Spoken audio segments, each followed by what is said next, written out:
I'm delighted to introduce you to Dr. Perin Westerhof Nyman, who has an impressive academic record from the Universities of St Andrews and Glasgow and Dalhousie University, Halifax, Nova Scotia, New Scotland. She is Assistant Professor, Costume Studies at the Fountain School of Performing Arts at Dalhousie. Am I saying that right? Dalhousie. Okay. Dalhousie, where she teaches final year undergraduates and diploma students how to research and reconstruct accurate historical clothing. She's also a research fellow at the School of Computer Sciences in St Andrews, where they're developing historical characters for 3D virtual reconstructions at historic sites in Scotland and abroad, including 16th century Edinburgh, St Andrews and Kirkcaldy. I'm sure that if Dorothy was still with us, she would be fascinated by Perin's work and deeply appreciative of it, and I'm really looking forward to hearing about it.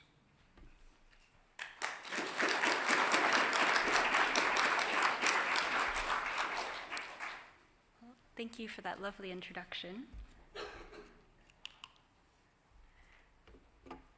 So William Dunbar's poems regarding James Dog, keeper of Margaret Tudor's wardrobe, which is quoted in the title of this paper, allow us a rare glimpse beyond the treasurer's accounts, which provide the most extensive surviving details on the royal wardrobe's work, and into a revealing personal interaction. Therein, Dunbar's eagerness to retrieve a wearable mark of status and royal favor in the form of a doublet clashed with James Dog's assiduous administration of a busy household department and its valuable contents. Dunbar's first poem is accusatory and quite insulting towards Dog, but the second is framed at least as a retraction, and it heaps praise, which in true Dunbar style turns out to be equally insulting, on the wardrobe keeper. One imagines that it may have been pointed out to Dunbar that Dog's careful protection of the goods within the Queen's wardrobe, which was so frustrating to the poet, was exactly what Margaret Tudor wanted from him. This incident reveals an acute awareness on the part of all parties involved of the wardrobe's power as a distributor of material prestige. Our only surviving set of precepts for gifted clothing from this period, so documents of the kind that Dunbar would have physically presented to Dog in exchange for the doublet, are those issued by James Hamilton, 2nd Earl of Arran, directly after the death of James V in 1542. These similarly demonstrate the use of clothing from the wardrobe to embody relationships at court. This time, this was done in a much more politically urgent context, when the wardrobe's ability to deliver appropriate funereal trappings, and of course, when Arran's ability to deliver marks of favor to key supporters and political players, was crucial to signaling continued stability in Scotland. I've argued elsewhere that Arran's distribution of suits of James V's own clothing in the days following the king's death was a very visible demonstration of his assumption of authority over the royal household, and therefore his assumption shortly after of the governorship. We don't have time to actually get into those details, but it shows that control of the royal wardrobe, and by extension, control over the extremely valuable representations of power and identity that lay within it, was directly linked with the ability to wield political authority on the very highest level. Yet, although the royal wardrobe's extensive day-to-day operations were so central to the building and defining of relationships at court, and although it was responsible for the evolving visual presentation of the monarch and the royal household, its administration during the reigns of James IV and James V in the first half of the 16th century have remained largely obscured. The treasurer's accounts, which are the most detailed surviving records, are not, in the majority of cases, a direct or complete record of the wardrobe's output. And while this fact has been generally acknowledged by everyone who works with the accounts, I don't think the scale of what's missing has been fully appreciated. Nonetheless, overarching patterns become visible when you view the accounts across multiple decades, and these can help to reveal the systems operating in the background. In this paper, then, I will examine how the wardrobe designed, created, and maintained the visual organization and material splendor of James IV and James V's royal environments, attempting to build an understanding of the wardrobe systems and processes and the sources that would have been generated in the process and are now lost, in order to provide a framework for understanding the surviving details in the treasurer's accounts. I will argue that far from being defined by incidental decisions and expenses, the appearance of those clothed by the royal wardrobe was the result of careful planning, extensive and highly organized labor, and an ever-evolving vision of how Scottish royal authority should be materially expressed within the household and the court. But first, before we get into that, I want to talk to you a little bit about historical reconstructions and the value that I see in the reconstruction process. And I promise we will get back to the treasurer's accounts, but I think it's useful to understand a bit more about how I'm coming at this and the perspectives that have affected and guided some of my work. Now, I confess that I had not read any of Dorothy Dunnett's books before being invited to give this talk. So over the past few months, I've read the first and most of the second of the Nyman novels, so please warn me before there are any spoilers for the end of the second book. I'll just cover my ears. And the more I read, the more I thought about similarities between the various types of reconstruction that I do and the process of reconstruction that Dunnett must have had to do in order to develop her mental image of the physical environments that she describes. And I'd like to talk about that a bit sort of as a way into the source material and my approach to it. So in brief, I'm an academic dress historian, but I'm also an extensively trained historical costumer, and I seem to have become a professional illustrator and accidentally a computer scientist. And I have applied those skills to a wide range of historical reconstructions, including illustrated visual reconstructions of historical people and places, 3D virtual reality reconstructions of Scottish historic sites and characters, and full reconstructions and replicas of historical garments from different eras. This slide shows me in Edinburgh in July, wearing 3 layers of woolen fur, which was upsettingly not as horrible as it should have been because Edinburgh was not as warm as I would have liked it to have been. But I had lived there for several years at that point, and so can't complain because I knew what I was getting into. But the reason I was doing this is because I was also wearing a reconstruction of a hood, which you may know as a French hood. Scottish accounts just call it a hood. And I made this to test out new theories on this hood's construction and its evolution that I had developed from going through the Scottish records for Margaret Tudor's hoods in the 1510s.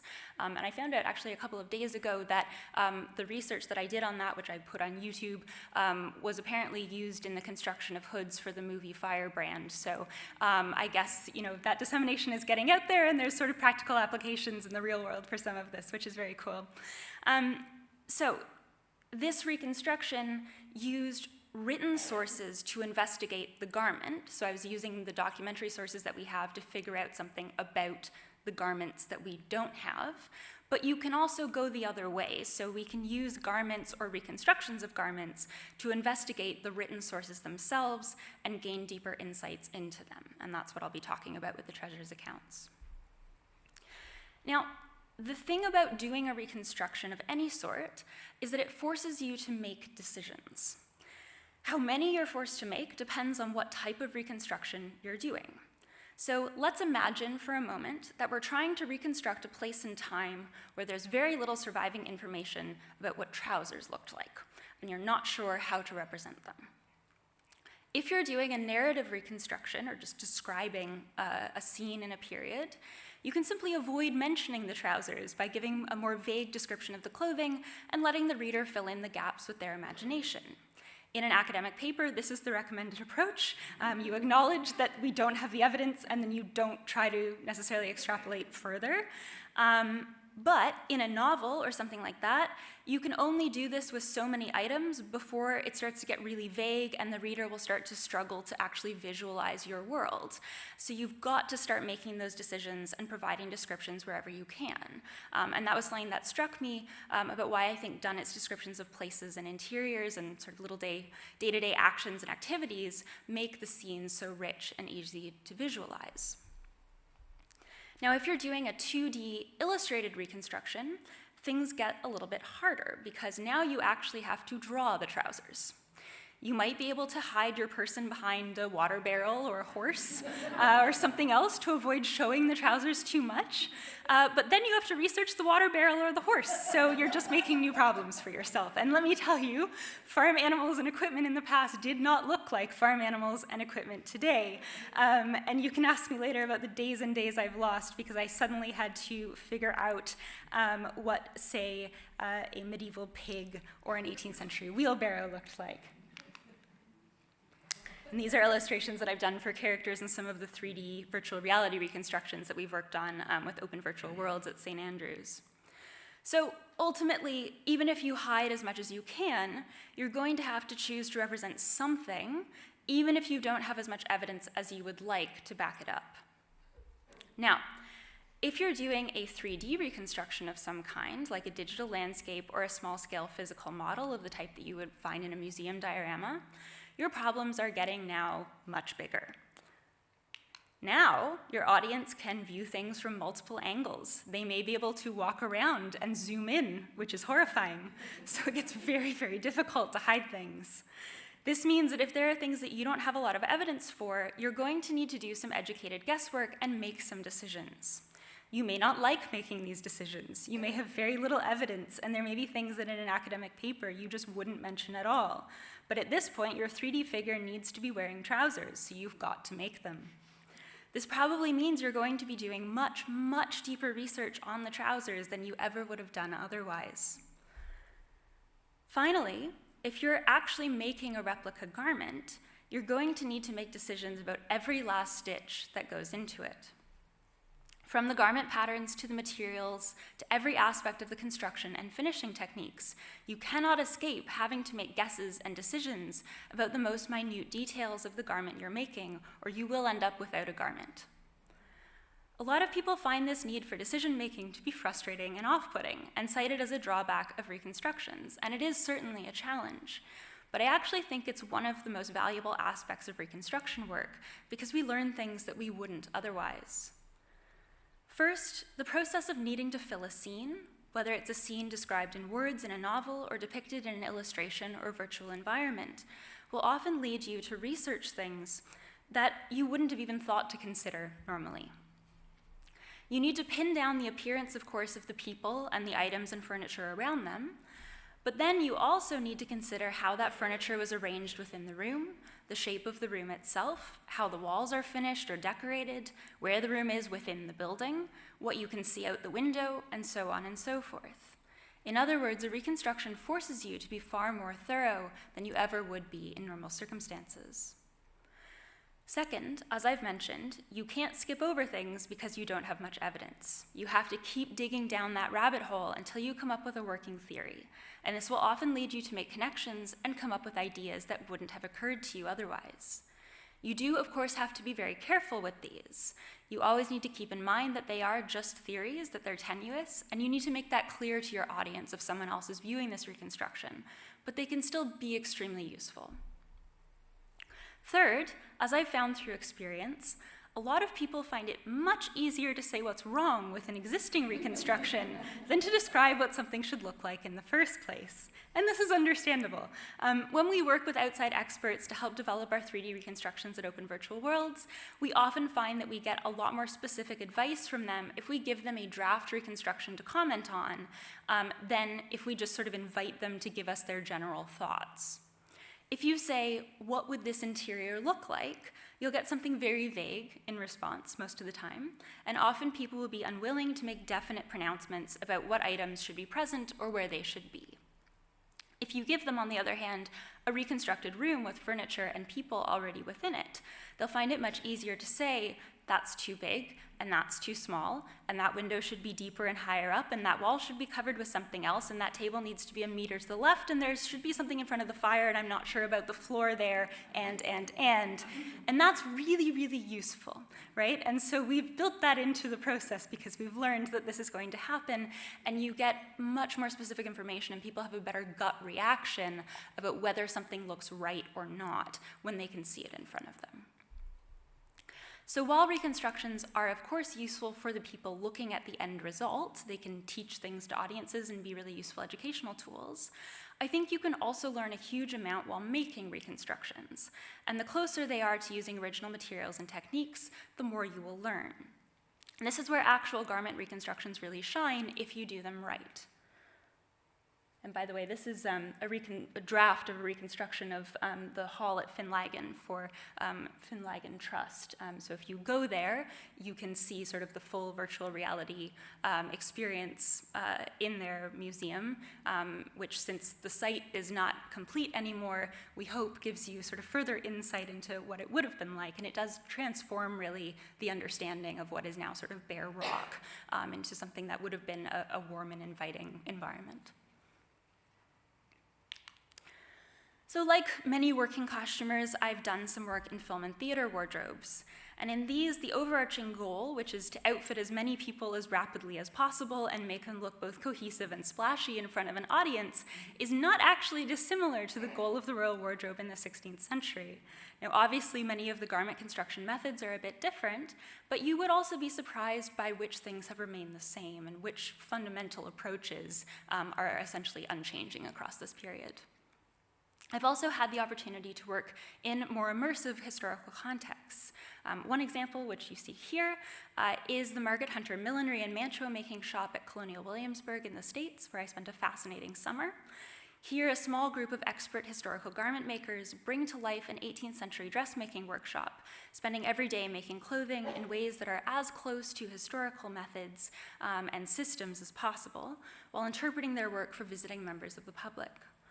While an 18th century dressmaking shop didn't operate exactly like a 16th century tailoring workshop in many ways, there were also a lot of similarities in terms of the overall training system, the tools and equipment that were used, the comparative cost of materials and labor, and so on and so forth. And so this experience and others like it have given me useful insights into the day-to-day life of a garment maker when using only hand construction and making clothes using fabric that was worth more than everything you owned put together, which is terrifying. Now, as you saw in the first slide, I also make a lot of historical clothing for my own research, and this allows me to experiment with theories about garment forms and construction techniques, as well as to better understand the more visceral experience of wearing or witnessing the sorts of items described in historical records. For instance, what did they feel like? What did they sound like when they moved? How does a particular fabric reflect or absorb the light? My familiarity with the tactile materiality of cloth and garments has allowed me to look at the fairly dry written records of the treasurer's accounts in different ways. Just as an example here, the main fabric used for dual or formal mourning is black broadcloth, so wool, but you'll also see black silk velvet being used in some contexts. These fabrics come at very different price points and would normally have quite different implications and meanings attached when issued to members of the household. When we think about their materiality, though, rather than their cost, we realize that what they have in common is that they're heavy, soft, and matte, so they tend to muffle sound and absorb light. Being in a candlelit church interior full of people wearing these fabrics would therefore be a very different experience than being in the same church full of people wearing a normal range of fabrics. And I would argue that the use of these materials would have helped to enhance the sense that the mourning environment was somehow removed from the normal world, with the dampened sensory surroundings reflecting the emotional and social removal created by grief. And so it's very easy in the written records to get caught up in the cost and in the status and what these mean, but we have to remember that these are physical items, that they are first and foremost material and would have been experienced that way. Thus, all of my experience with making historical garments and with creating visual reconstructions has fundamentally affected how I read the treasurer's accounts and other historical documents that discuss clothing. I'm always trying to figure out what the garments would have looked like when worn by real people moving through real environments. I'm also always thinking about how they were made. How much time did the workers have to sew the garments? How many were they working on at any given time? What order did they cut and construct things in? And how did they keep records of this? And most importantly for this paper, what can that tell us about the records we actually have surviving and what we don't? This finally leads us back to the treasurer's accounts and the main point of my talk today, which is the administration of the royal wardrobe and what I think we can learn from the records we have, as well as what I think is probably missing. So, during my PhD, I spent a lot of quality time with the treasurer's accounts, going through 70 years worth of surviving records in careful detail in the process of visually reconstructing the appearance of the household. This is a selection, although not quite all, of the visual reconstructions that I did, and no one set of these includes all the people who were actually given clothing at the time, because in a lot of cases we don't get the colors, we just get the fabric type, and so I didn't include these because of what I was using these for. So this is just sort of one bit of what I was working on, and the process of putting these together is really what led to the research that is in this paper. So doing this reconstruction sort of fundamentally led to me making other observations in the accounts that I wouldn't have otherwise. So in the process of making these, I noticed patterns and elements that I wouldn't have picked up on if I were looking only at 2 or 3 or even 10 years of the accounts. There are lots of things that are skipped over or abbreviated in some issues of the accounts, but appear briefly in others. We sometimes get little glimpses in the form of a single entry in a single account that explain something that would otherwise have been a complete mystery for the rest of that 70-year period, simply because it was taken for granted by the clerks in every other volume, or occasionally because someone thought it was funny and included it, which we appreciate a lot. The more time I spent with the treasurer's accounts, the more I realized that although they record many of the expenses of the royal wardrobe, they are a very long way from being wardrobe records. And in some cases, they actually obscure the workings of the wardrobe rather than revealing them, simply because their purpose was different. This paper is a result of me trying to sort out what was going on sort of behind the treasurer's accounts, to look through them.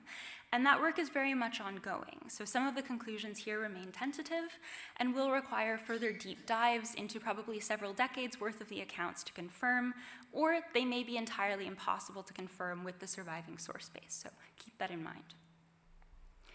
As my primary aim during this research was to figure out how the population of the household looked and what messages their collective appearance was intended to send, the wardrobe's role as the clothier for the royal household is what I will be focusing on in this paper, but with the acknowledgement that the royal wardrobe was responsible for acquiring, maintaining, and distributing a variety of other goods, including horse equipment, furnishings, and tapestry. So, first, how did the treasurer's accounts relate to the royal wardrobe? Well, these records evolved over time, so that answer changes a little bit. My focus was the period from 1473 to 1543. This is from the first surviving account, which happens to be from the reign of James III, until the death of James V. In this period, household expenses were divided between 2 main departments, the comptroller and the treasurer. In simplest terms, the comptroller covered the ordinary fees paid to core servitors in the household, including room and board, while the treasurer covered exceptional and incidental expenses. Many servitors received payments and rewards of various sorts from both, since repayments for expenses incurred on behalf of the king, payments for extra work, travel expenses, pensions, and other things all came under the treasurer's responsibilities, even if the recipient was already receiving fees or payment in kind from the comptroller. So it's kind of a mess of different payments coming from both sides of this to lots of people in the household. At some point in there, the royal wardrobe also came, at least largely, under the purview of the treasurer. There has been some debate over when this occurred and to what extent. Margaret Scott argues that this took place only from the 1460s, and prior to that, money came into the wardrobe from several different streams, and records were kept in a variety of forms. I would argue that even in the first half of the 16th century, the treasurer's accounts still do not provide a complete record of the activities of the wardrobe. They may have been responsible for recording most of the payments, but there are lots of things coming and going from the wardrobe that were not paid for, or that were paid for but didn't need to be justified to the treasurer, and therefore don't appear either at all or in full within the surviving records. And that's beyond the fact that we're missing loads of them. To further complicate matters, in any given year, the group of people named in the treasurer's accounts as recipients of clothing from the royal wardrobe does not appear to include all the people who received ordinary fees through the comptroller, but does include a large number of other people, from servants of servants up to noble guests of the king, who received clothing but no ordinary fees. So it's not everyone employed under the comptroller, it's some of them, and then it's also a whole bunch of other people. So again, there's a Venn diagram there, but it's messy. Oh, and this is one example of a specific period in the accounts showing how people in different parts of the household are dressed. This is a particularly consistent one. Most of them, there's more variety to help you tell apart the different parts of the household. We'll get into that a bit more.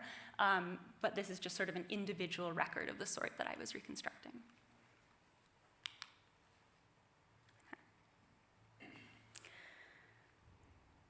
So, and here we can see also different groups of people, some of whom are receiving fees under the comptroller and who are definitely employed in particular sections of the household, and some of whom are not, and are sometimes not described in other sources, so we don't really know who they are. Sometimes they're servants of servants, sometimes they're visitors or guests, and it's hard to sort of figure out always who they are. Sometimes they're dressed differently, sometimes they're dressed in line with the rest of the people in the household. So it just creates quite a different visual landscape of who forms part of the royal household than you would get from looking at lists of fees and costs. So the reality on the ground, if you were to walk into the royal residence at any given time and look around you and see who's wearing a livery and who is probably part of the household, you would get a different result than if you had access to the actual royal records. And I think that's really interesting. So this points to the divergent purposes of the wardrobe's regular work in this period. Much of the clothing that it was responsible for was designed to visually define the household on a day-to-day basis, and was both a form of payment for the wearer and a means of visually organizing the royal environment. However, clothing was also essential to establishing and maintaining relationships within and without the royal household and court, and so clothing was given and issued well beyond the core circles of servitors. Such clothing was equally meaningful and contributed just as much, albeit in a different way, to the expression of royal identity and authority. As such, all of the clothing created and issued by the wardrobe had the potential to be deeply socially and politically meaningful, as well as vital to the running of the household on a day-to-day level. And it's therefore important that we gain a better understanding of how the huge undertaking of designing, making, and distributing this clothing was administrated. Now, these two main sets of clothing, which I'll call standard and incidental, were increasingly recorded in different ways, probably as a result of being designed and issued in different ways. We have the most surviving information for the issuance of what I'll call the incidental liveries and gifts of clothing. These were the ones that were given as one-off rewards, or that were given out every year but looked a little bit different every time. So it might be the same people receiving them, but it wouldn't be identical every time. The issuance of such clothing was facilitated through documents called precepts, as I mentioned at the start, which were sets of written instructions, usually in the hand of the king, queen, or regent, authorizing the holder to receive a particular piece or set of clothing. You took the precept to the wardrobe, and if you were luckier than William Dunbar, and probably if you were more polite to the wardrobe keeper than he seems to have been, your garment was retrieved or made for you. If it was a new item, you would need to wait while materials were gathered and the garment was made, something Dunbar was evidently not prepared to do. But if it was a gifted item that already existed and just had to be retrieved, you could presumably have it in hand in a matter of hours or days, depending on where it was stored and where you were at the time. It seems that most clothing was stored in a central wardrobe site in Edinburgh. We don't know exactly where, but there were also smaller stocks of the king's clothing at least, and probably the queen's as well, scattered around at different palaces and common royal lodgings. For instance, a note appended to one of the wardrobe inventories that were made after James V's death in 1542 served to remind the wardrobe staff that a number of the late king's journey cloaks were stored at St. Andrews, not Edinburgh, and had therefore not been included and needed to be retrieved. Those precepts that involved payment for new materials must have been kept to help justify the expenses to the treasurer. Many of the liveries that appear in the treasurer's accounts are recorded under headings like Special Precepts of the King and Special Precepts of the Queen, and seem to be based on such documents. They are not the originals, they are transcribed, but it seems like this is where they've come from. So someone had a stack of them somewhere, and it was someone's job to go through and transcribe them all as justification. However, with the exception of the surviving precepts from the Earl of Arran in the days following James V's death, precepts for the reissuance of already existing clothing have largely disappeared from the record. Occasionally you see them if repairs need to be made or if they need to be translated or bigged before being given to the next person. Slightly changed in style or enlarged or repaired or something like that, then they'll appear in the treasurer's accounts, but only because there's a new expense associated with them. Because reissued clothing did not generally require a payment that would have to be reported and justified to the treasurer, these precepts are not usually included in the treasurer's accounts and have not survived as individual original documents. So this is a really significant area of missing records, and we have no idea how big a proportion of the wardrobe's output this would have represented. The other main category of issued clothing was that given to a particular group of core servitors in the household, which appear in the treasurer's accounts only as monetary totals.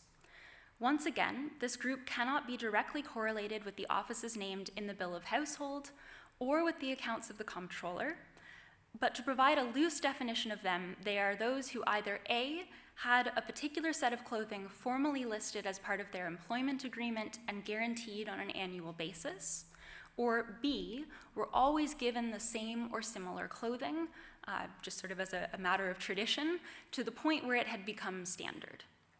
In other words, these are people whose clothing was regular and expected and or written down somewhere else, and therefore didn't need to be individually justified when it was reported to the treasurer, because they could go look at the records of the Privy Seal and the comptroller's records and not need to write it down again.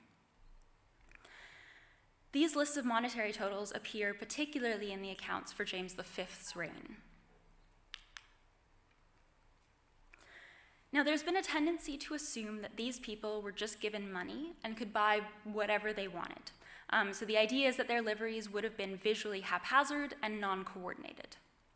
However, when money was given in lieu of a material livery, it generally seems to have been recorded in that way. As was the case when £30 7 shillings were provided to William Wood, usher of the King's Chamber door, quote, for his livery clothes in money, at Yule of 1526.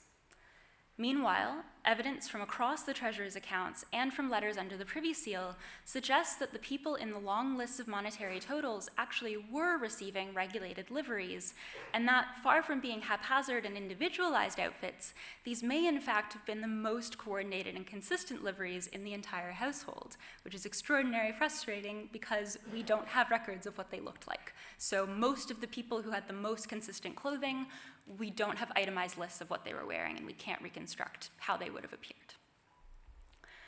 For example, Janet Douglas, a gentlewoman serving as a seamstress to the king, was granted a pension and livery clothes yearly at Yule under the Privy Seal in 1526. That December, according to the treasurer's accounts, she received a fully itemized livery of Paris black wool, black worsted wool, and black velvet, which was paid out for both the previous and coming years at the same time, and thus amounted to just over £43 in total, or just under £22 per livery. And in 1529, which is the next extant account, she received Paris black, worsted, and black velvet again, amounting this time to £23 9 shillings in total. However, at Yule in 1530, she received only a monetary total of £20. The combination of the previously consistent liveries, the approximately matching total of money in 1530, and the letter under the Privy Seal all imply that she would still have received a cloth livery in 1530, or at least would have been expected to use that £20 to obtain the same items that she had received previously. This suggests that other monetary totals in the same lists likewise reflect consistent liveries. whether given in the form of garments or paid out in funds with an expectation that the servitor would have the correct garments made elsewhere. And that might sometimes make sense if someone was not traveling around with the royal household or had a particular tailor that they liked using. There are many reasons why that might take place. In cases where the servitor was expected to have their own livery made, the system was not, in fact, an unusual one. For example, the 1455 and 1458 ordinances on parliamentary dress required each parliamentary participant to obtain his own outfit in the exact style and colors stipulated by the ordinance, and in order to facilitate this, a patron or pattern of each outfit type was provided as a reference so that various tailors working for the individual participants would know what to make. And it's possible that this was just sort of an example of the outfit rather than it wouldn't necessarily be paper patterns like we would think of today, but probably garments as an example.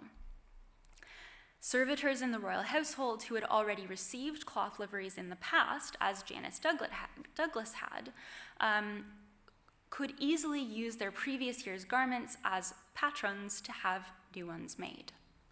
So you just take it to the tailor and have a new one made the same way.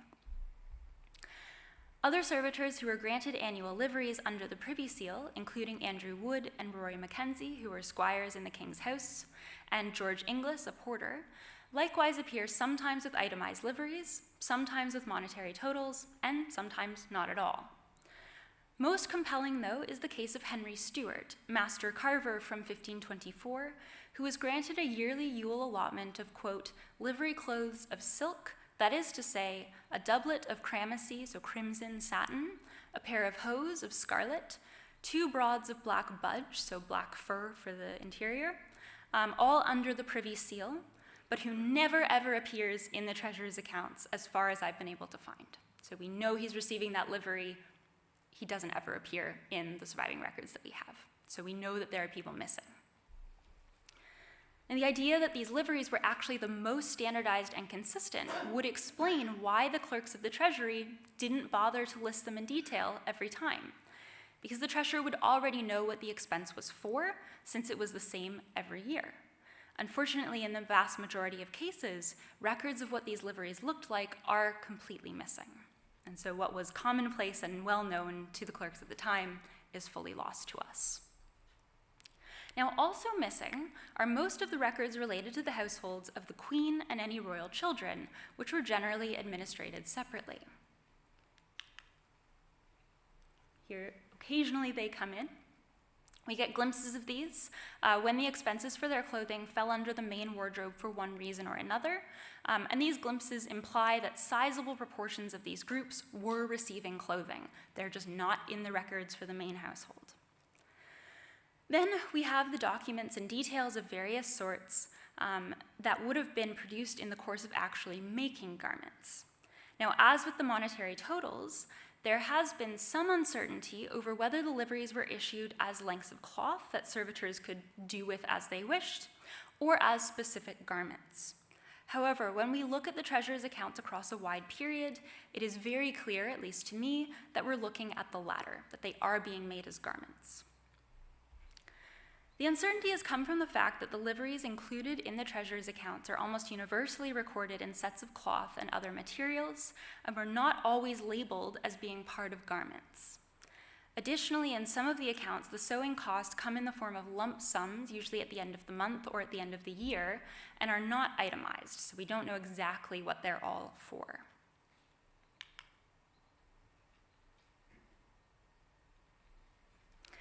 However, in scattered accounts, particularly in James IV's reign, the cost of actually making the garments is listed alongside the component materials, sometimes with purchases of sewing thread, which shows clearly that the garments were made up before being issued.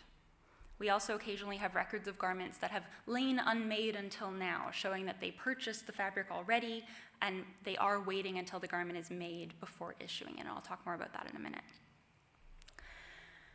Now, even when we don't have these telling entries, we can generally see a clear end goal in mind for what the garments should look like and how they should be made.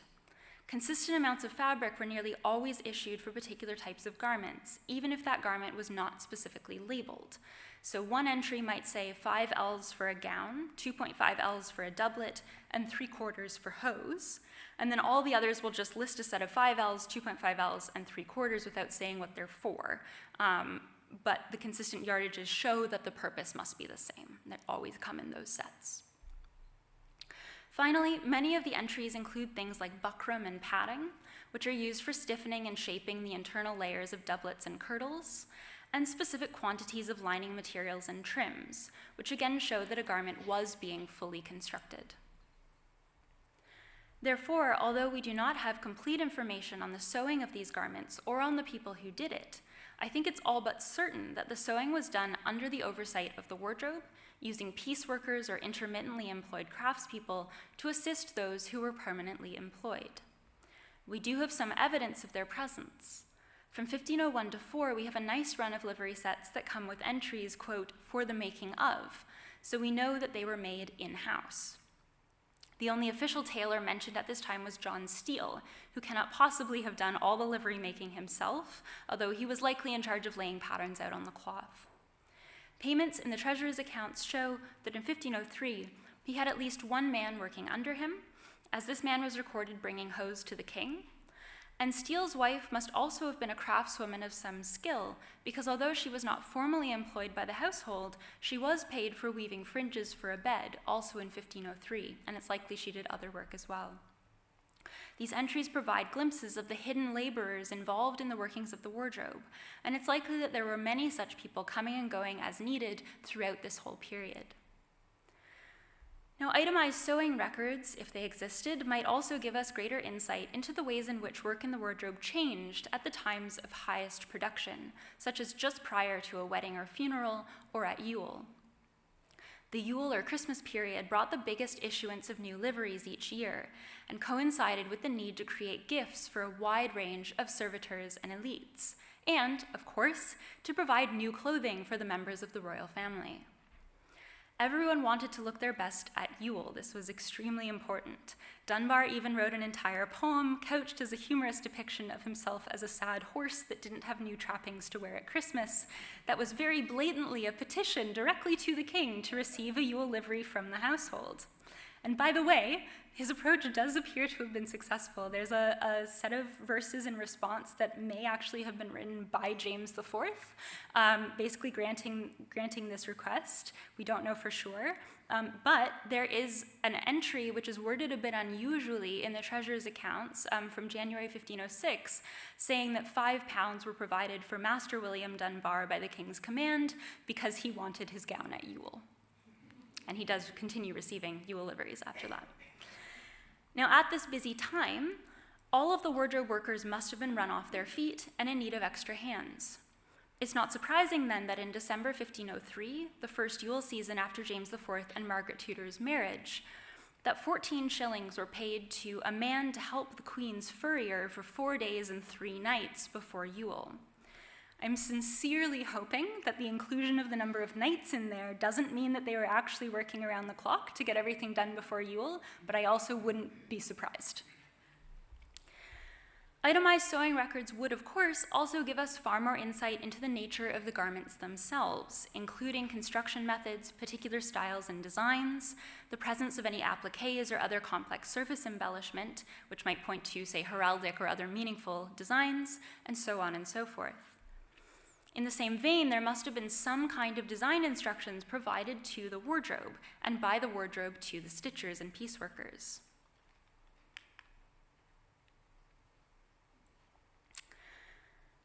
It is likely that basic descriptions were included on the precepts, but there must have been a stage of decision-making about the overall design of each year's liveries, presumably involving the monarch or regent, the master tailor and/or the master of the wardrobe, and perhaps other advisors such as a herald.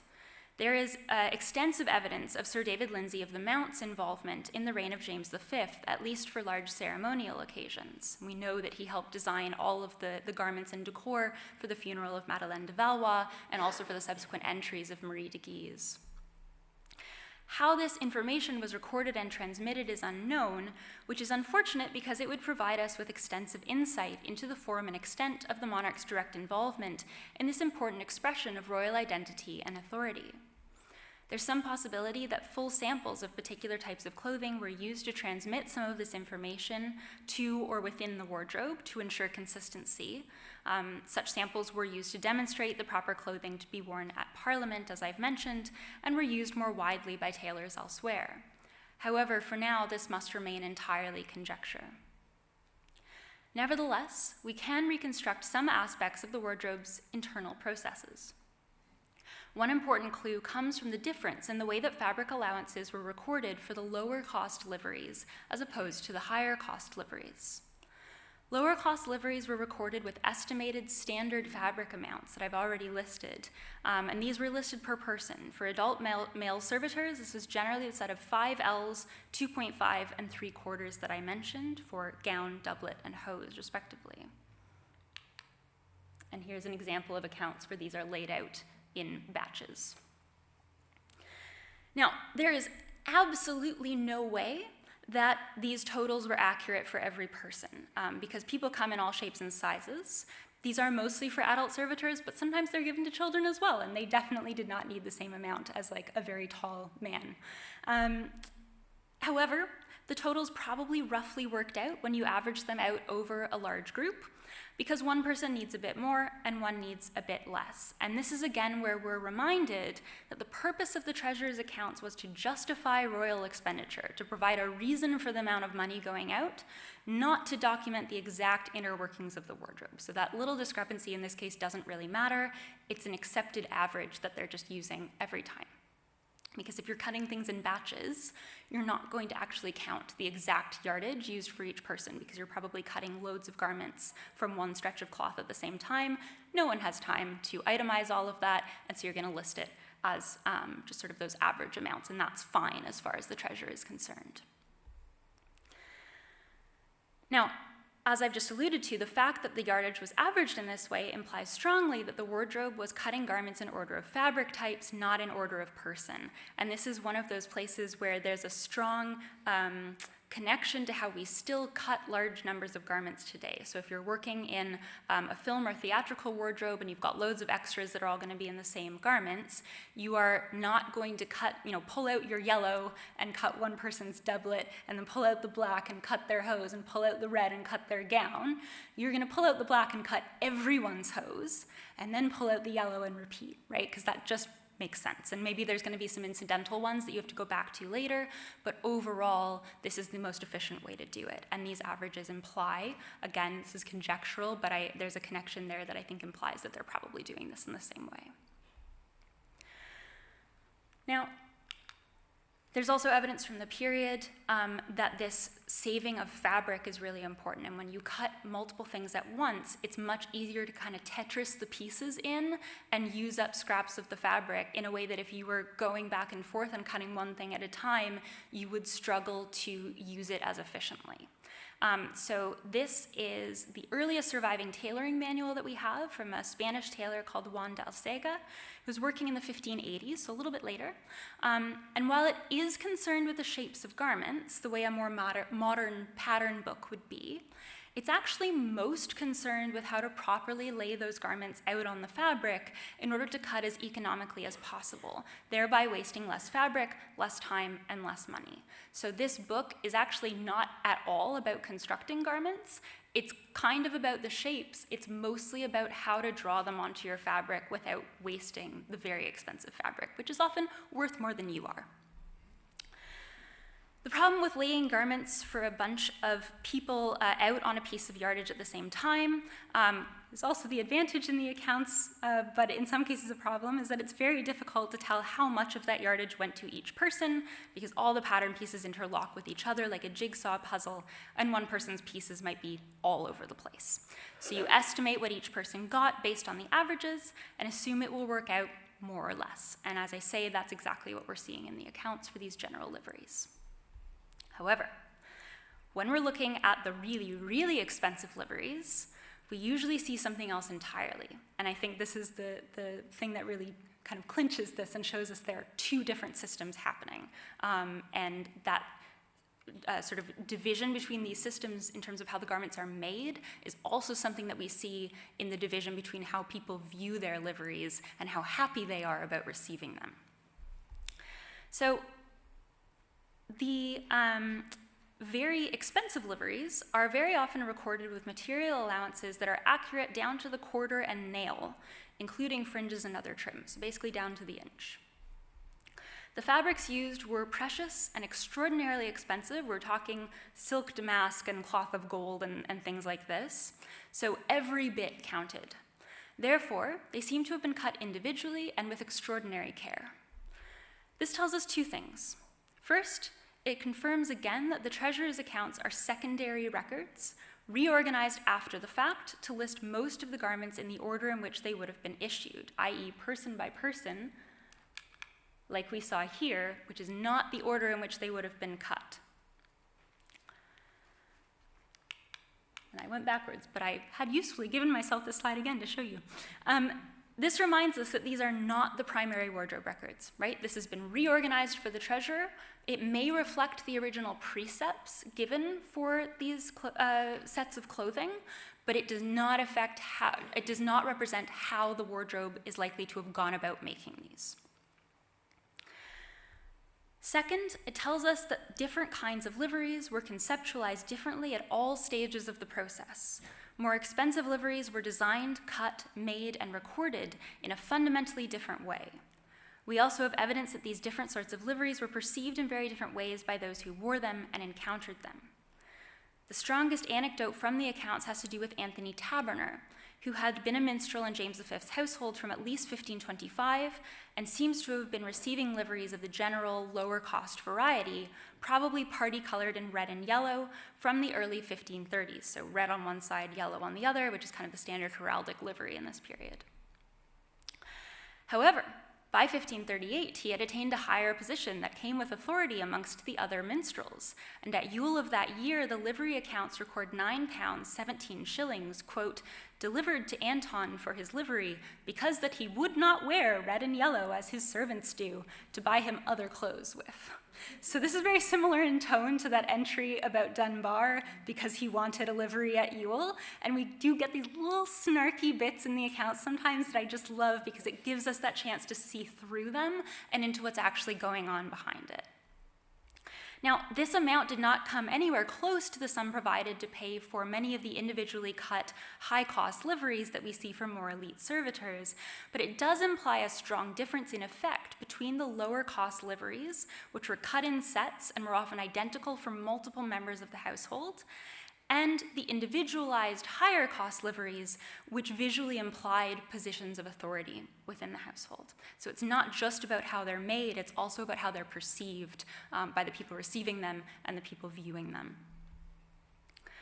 So knowing how things were cut and constructed can also help us make some guesses as to when the garments were actually recorded in the accounts. And I'll begin with the caveat that this definitely fluctuates and we need to be careful about assigning particular dates to garments or using garments to assign dates to other events.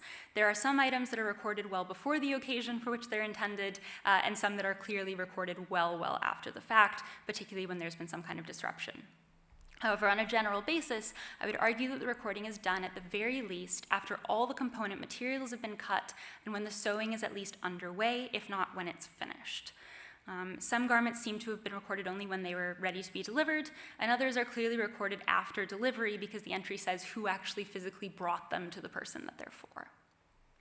It is very rare to find a garment recorded before at least some of the construction work has been done. And this pattern is clearest when some kind of disruption occurs to the usual working process. So for example, a black velvet coat was recorded in the accounts for January 1542 with the note that it had been started but then laid aside in mid-October, which was when the mourning period for Margaret Tudor had started, and it had not been picked up again and finished until the time of the entry in January, which was when the mourning period had ended. So presumably they were so busy making mourning clothing for everyone that they had to put aside other work.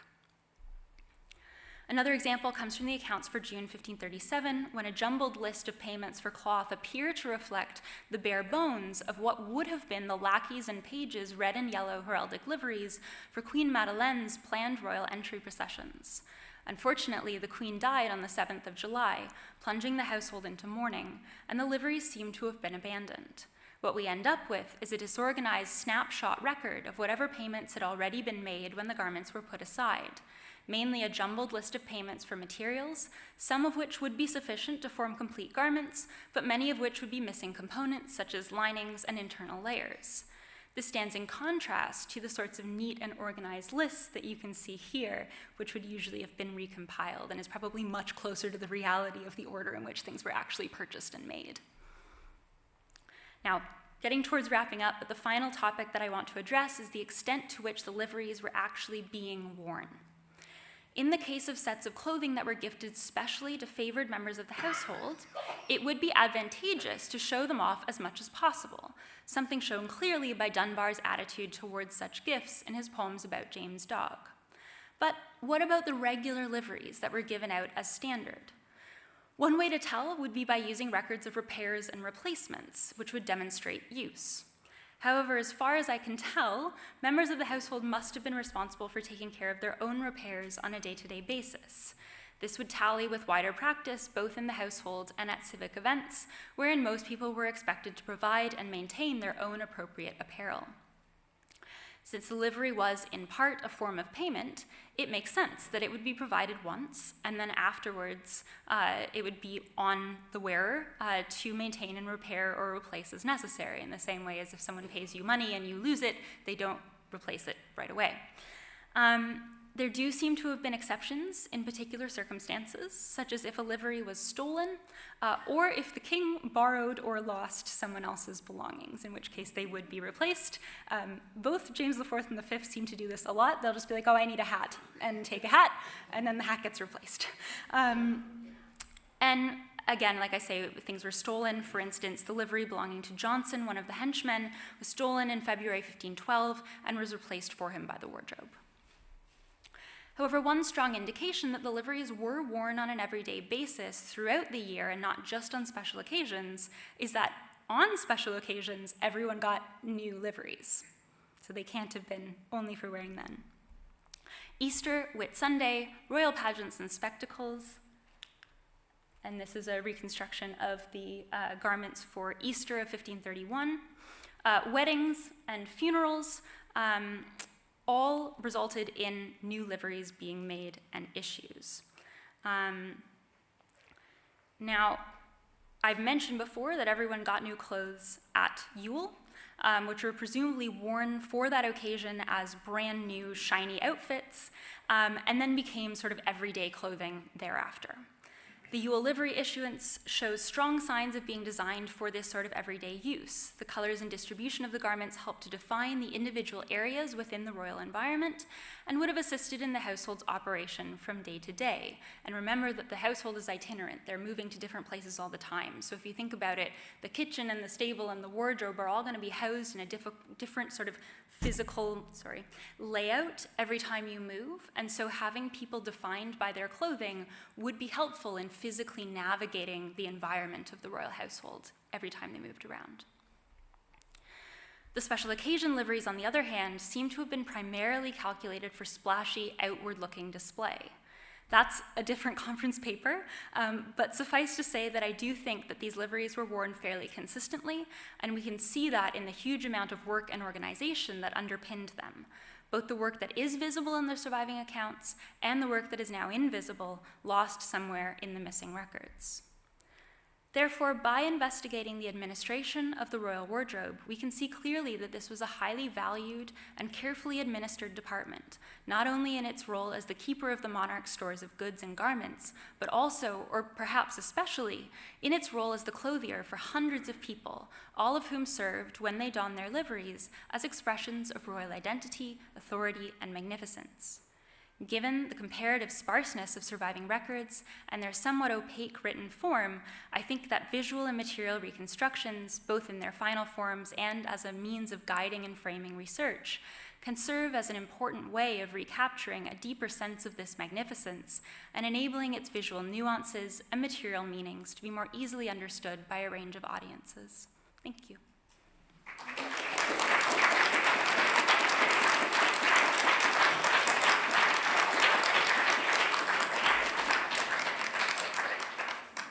This is a horribly broad brush question after your forensic analysis that you've managed to present to us. Just say, for an example of the kind of costumes you were mentioning, that the lady who got the black wool 2 or 3 years in a row with other black, and then the double colours we can see, or a sculptor got some fur and some crimson, and anyway, how much of the fabric came from Scotland? If it did, a big question. If it didn't, where did they get it from? And did they order it for what they wanted, or did they have to buy what was on the market? Can you say the last bit again? Did they order specifically these very, very specific colours and dyes, or did they just have to buy and make from what was available internationally on the markets? Yeah, that's a really good question. So yes, some of the cloth was Scottish. Sometimes we get handy descriptors like 3 L's of Scottish black, which is black wool broadcloth from Scotland. So then we know. It's often included when it implies a price difference. So Scottish black tends to be cheaper than Paris black or French black. There are some where it's hard to know whether it's a descriptor of where the cloth comes from or the dye color. So English green, for instance, is a common name for a dye color, but also there was green wool that could be bought from England, and we don't have the direct purchase records for these, from the merchants for the most part. So we kind of have to just extrapolate from what's in the accounts. So we know sort of across the board that fabric is definitely coming from Scotland, from France, the Low Countries, England, almost certainly further afield. There's occasional references to silk from Italy. So there are large trade networks extending far out. There's also private trade going on. So we know, for instance, that in advance of James IV and Margaret Tudor's wedding, I can't remember who, but one of the gentlewomen of the court writes to her cousin, I think, in, I want to say France, and basically gets her to buy cloth of gold there and send it. So that's kind of one of those examples of the women's networks that are sort of extending outwards and facilitating some of this trade as well. And so we don't always know. We happen to have a letter surviving for that one, but I'm sure there's much more of that going on that we're not seeing. There are regular trips by ambassadors from Scotland to France and the Low Countries, to England, to Scandinavia, and further afield, and they often bought stuff and brought it back on behalf of the king in particular, but probably on behalf of the rest of the household.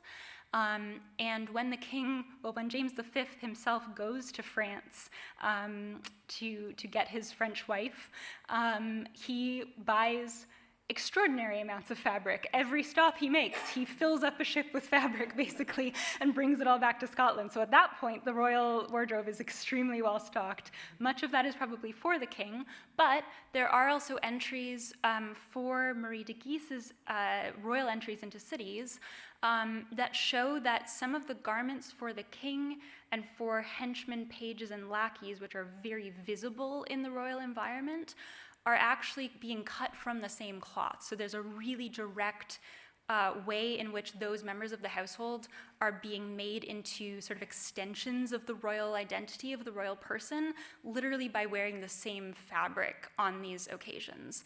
So we know that some of that fabric that James is purchasing for himself is being made into some of the household clothing. It's being made into tournament costumes for knights. There's all sorts of uses for it.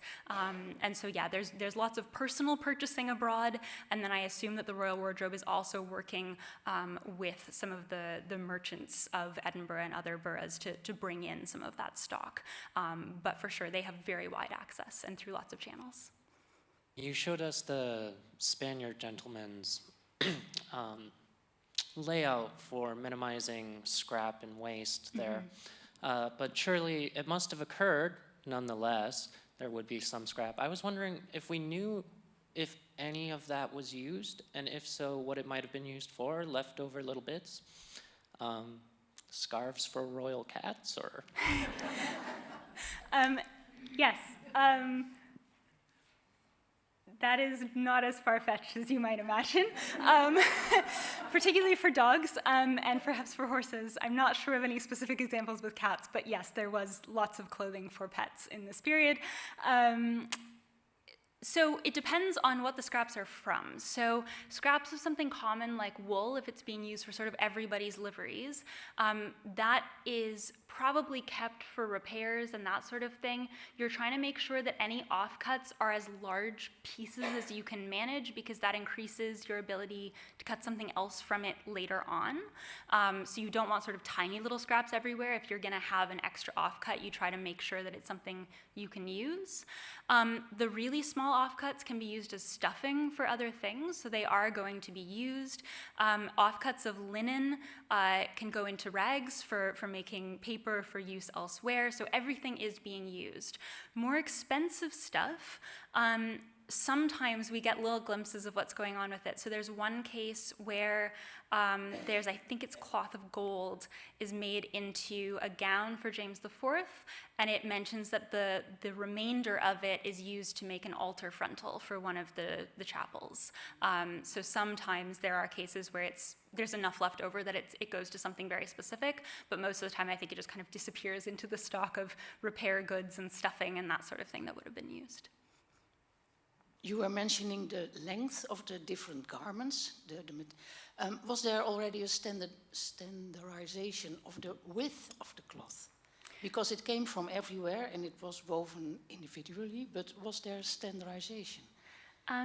Yes and no. So the widest you're going to get typically, which would be a wool broadcloth, is as wide as someone can weave. So sometimes you'll get a little bit wider and have two people passing a shuttle back and forth, but most cloth is going to be narrower than what we get today because it's as wide as the arm span of the person who's throwing the shuttle back and forth on the loom. Some materials can't stand the strain at that width, so silk is much, much narrower because it has a tendency to bend in on itself, which is why you'll see holes in the selvages of silk because you use a bar to sort of open it out, and that puts strain on the cloth. So you can only do that at a particular width before your selvage warps will start breaking, and you'll be just constantly tying new ones in. So there's kind of a practical limit in this period on the width of silk. So silk can be very narrow. Some of it is like this. More useful stuff is maybe like this, but you're not going to get really much beyond that. And so we always see higher yardages for silk garments than we do for wool garments. And that's something that you have to really pay attention to in the accounts because it won't say silk or wool. You have to know from the type of cloth that they're describing which one it's likely to be, and then you can kind of extrapolate from the yardage. But that sometimes can trip you up. With linen, it does vary pretty widely, and it's probably somewhere in between, but that's a little bit less standardized. So while it's not like 60 inches, 45, the way we would have today, it is, at least wool is wider, silk is much narrower, and then linen is sort of who wove it and where it's from. But yeah. Do you, as an expert in reconstruction, sit and look at TV programs and films and say, it doesn't happen, that's not how it should be, Does that sort of drive you nuts, sort of when you're looking at something that's supposed to be right and it isn't? Yes, to the extent that I mostly don't watch those productions. There are a couple that are fantastic and that I love watching, and there are some that are purposefully fantasy, and I can live with that. But there's a lot in the middle where I'm like, you're saying in interviews that this is accurate, and it's not, and I can't forgive you for that, so I'm not going to watch it. It's just, you can't unsee it. So it's just, you get pulled out of it so much. But, my partner does that with steam trains, and I don't care. So we all have our things. It was a question about mourning colours. You said that there was a woman who was given black, but it was late at one point because of there was a suit of black that was delayed because of a mourning period. And I know that mourning in France was white, but was it generally black everywhere else? How did that work? So there is white mourning in particular circumstances in different places. I haven't come across it in Scotland.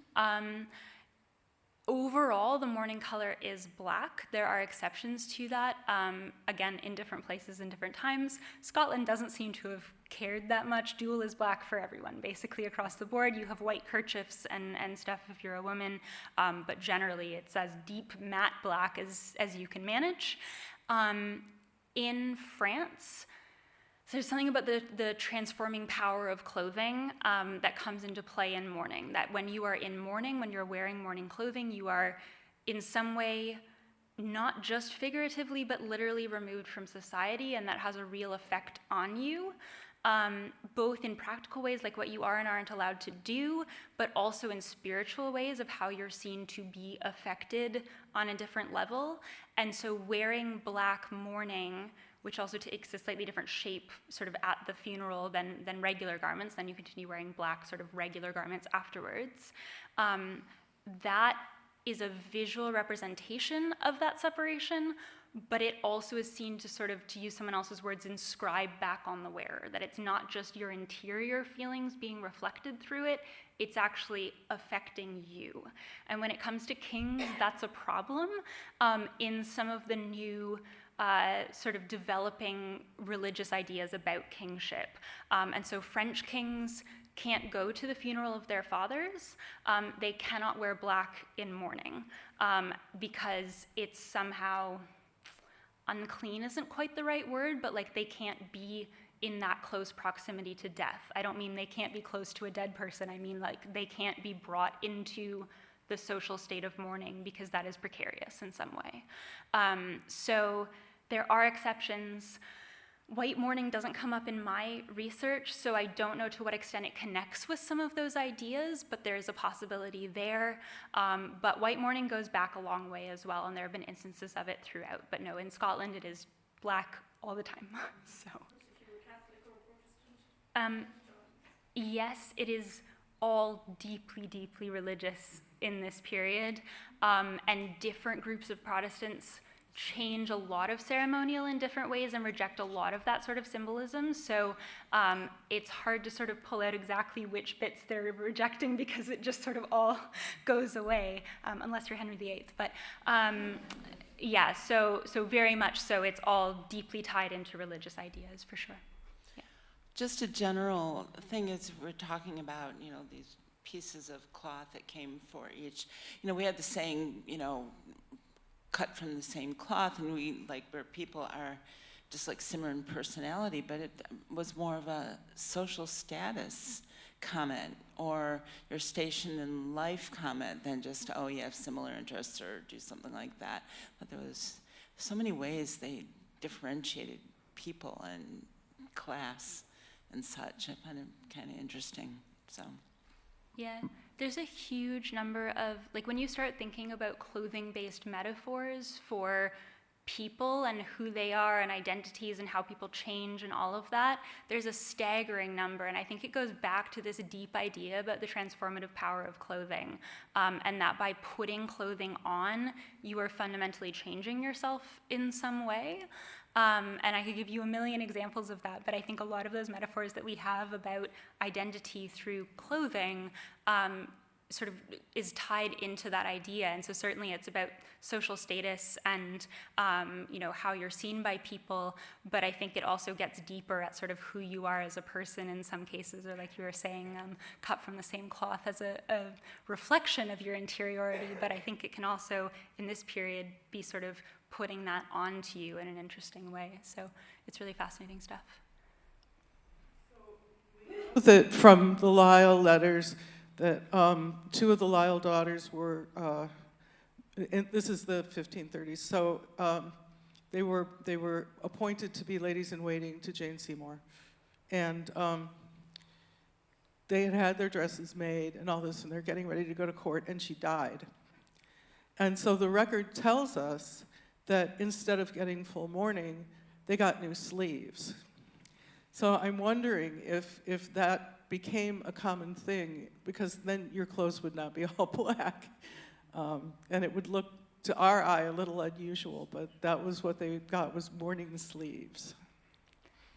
Yeah, so the levels of mourning, it really depends on who's died and how close you are to them. So, for instance, when Madeleine de Valois dies, the entire court and seemingly all of Scotland, if we believe the chronicles, are plunged into mourning. So everyone is supposed to wear black. That's pretty unusual, and it's a big political display because James wants a new French wife as soon as possible. So there's overtones there. Most of the time it's going to be a smaller display and a bit more limited, and so depending on who you are, if it's a court mourning for someone within the household, everyone might be required to wear black for a particular mass, and maybe not afterwards, or maybe just sort of a symbol like a sleeve or one item of clothing that shows sort of their personal mourning, but it wouldn't be kind of one of those big extended displays. So there are lots of cases where if you're going to the actual funeral, you get full mourning, and then the rest of the time it's just sort of like a little symbol to show other people that you are in mourning, but that doesn't sort of cover you completely. But if it's the king, or potentially the Queen's dad, or someone else politically important, then everybody goes into mourning, and it's sort of a much bigger deal. You mentioned that the livery was given to people as payment. Does that mean that it was actually deducted from their wages, or was it an extra gift that they were given? And another question is, for example, before the Battle of Flodden, would the king have paid for all those thousands of men to be kitted out, or did they just wear whatever they had? Yes, so they're not deducted from the wages because they are the wages, or at least they're part of the wages. So your livery, literally, your living, right? It's the same word root.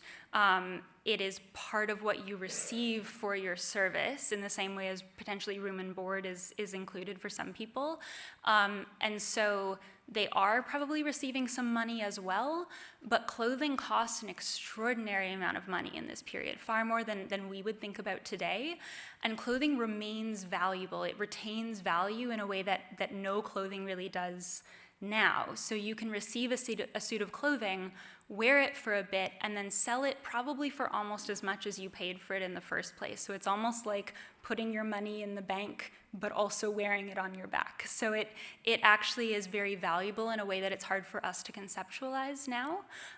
But yeah, the livery is part of, and sort of the social cachet that comes with wearing it as well. When you go to whatever new town, you're like, I'm from the royal household. So that sort of maybe paves your way in other circumstances too, so there's other kind of intangible value to it. But yeah, that is sort of part of when you have an agreement, one of those letters under the Privy Seal stating what the sort of terms of your employment are and what you'll be paid, the livery is going to be part of that. To the second question, can you remind me just briefly what? So his personal retinue, potentially, but in general, everyone is required to have the necessary equipment. And there are weapon shows where people are supposed to show up with their weaponry and their armor and what have you, and demonstrate that they have in fact been practicing with their bow like they're meant to, and they have all of the equipment and so on. So that's kind of at the lower level. And then the various lordships are responsible for making sure that all of their people are actually doing that and showing up and have the equipment. So there might be some of those lordships who are providing their personal retinues with clothing as well. We have some evidence of that when Margaret Tudor comes north. A lot of lords from the area sort of alongside of her travel route come to the road to sort of line it to see her go by, and we're told that they're wearing coat armors, potentially with their arms emblazoned on that. So there's some suggestion, that's certainly common elsewhere, that those sorts of retinues are being provided with that kind of livery, but we don't have the sources that would give us a lot of evidence about aristocratic liveries in Scotland. We mostly just have the royal records, and as you've seen, even those are problematic in different ways. So unfortunately, we can't sort of fully answer that. but overall, people are being required to provide their own clothing, and that's even true of like civic processions in the boroughs, where all the craftsmen have to buy their own clothing to show up in the correct garments for whatever event. Sometimes there's a badge required, so everyone has to wear a St. Andrew's cross or something like that, but again, they've got to buy that or make it out of scraps or something. It's not being given to them. So. Were there sumptuary laws at this point? Yes, there are two in the 15th century. There is absolutely no evidence that they were ever put into practice. They mostly seem to outlaw things that were not that fashionable or that had been around for so long that it's kind of weird that they cared anymore anyway. I think it was a case of everyone else was doing sumptuary laws, and there were probably some clerics who were quite upset about long trains and pointy shoes, and they thought they'd better do something about it. But that was like when pointy shoes were starting to go out of fashion. So they tell us some interesting things. Mostly what they tell us is that these are things that people were wearing and probably continued to wear. Not really any enforcement. The one, it's kind of a sumptuary law. It's the Parliamentary Ordinance on Dress, and this one is really interesting. I mentioned in my talk, and that's not preventing people from wearing fancy clothing. It's requiring people to wear particular clothing in the context of Parliament, and that comes about at the Parliament where the Black Douglas family is forfeited and punished. And it's kind of a way of putting a visual hierarchy in place within Parliament where everyone shows who they are and where they sort of sit on the different levels based on what they're wearing. And of course, everyone is below the king who wears what he wants. So that one is enforced because in a few years later, they sort of come back to it and say, okay, we're going to give you this pattern so that you can actually go make this. I guess people were showing up saying, well, I didn't know what to make, so I didn't have it made. So that one we know is enforced, and that takes a very different character. It's also got a much more specific goal in mind, whereas the two general sumptuary laws just are very vague and don't seem to do very much. Perin, thank you so much. What I thought was truly fascinating was your rigorous academic work and how that is underpinned by your work on costume and your understanding of the structure and the nature of clothing. By the way, what sort of trousers did people wear? Sorry? What sort of trousers did people wear? Oh, well, that really depends on the period. Don't answer that now. Anyway, thank you so much. We really enjoyed that.